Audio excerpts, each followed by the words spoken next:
పుత్ర పవిత్రాత్మ నామమున ఆమెన్.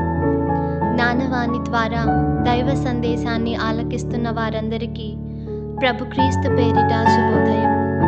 ప్రియమైన దైవ ప్రజలారా, ఈనాడు మనమందరం తల్లి శ్రీసభతో కలిసి ధన్యుడు జోసెఫ్ వాస్ పాప విమోచకుడు గురువు గారి గురించి తెలుసుకుందాము.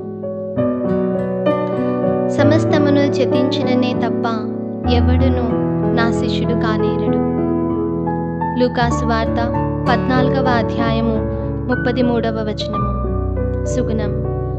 పవిత్ర జీవితం, చెరగని నిండైన ధైర్యం. జీవిత చరిత్ర. ఆసియా ఖండం మనకు ఇచ్చినటువంటి గొప్ప మత ప్రచారకులలో ఒకరు జోసెఫ్ వాస్. ఇతను 1651వ సంవత్సరములో గోవాలో బెనాలిన్ వద్ద జన్మించారు. 1676లో పాత గోవాలో గురువుగా అభిషేకం పొందారు.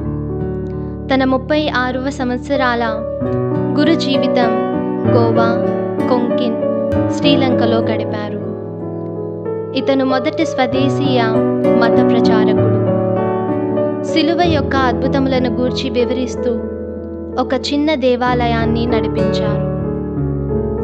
ఫాదర్ జోసెఫ్ వాస్ తన సొంత సంస్కృతిలో తన తోటి గురువుల ద్వారా శ్రీలంకలో విశ్వబీజాలు నాటి తిరుసభ సంస్కృతీకరించారు.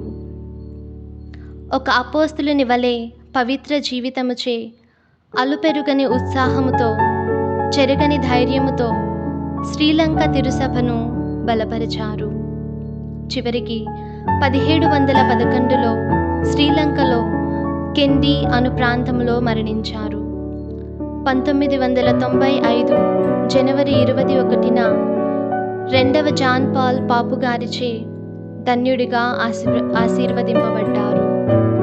ధ్యానాంశం. క్రైస్తవత్వం అనేది యేసుక్రీస్తు కేంద్రీకరింపబడిన ఒక విశ్వాసం. భారతీయులందరినీ సరైన పరిపూర్ణత్వానికి నడిపించే సామర్థ్యం ఉన్న విశ్వాసం.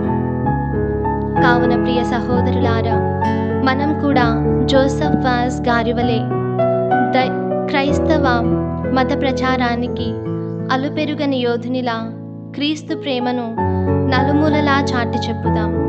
మన ఆలోచనలు, మాటలు, క్రియల ద్వారా యేసుక్రీస్తును పోలినవై ఇతరేతర మత ప్రజలను ప్రేరేపించేవిగా మసలుకుందాం. మరియు జోసెఫ్ వాస్ గారి దీవెనలతో మనందరి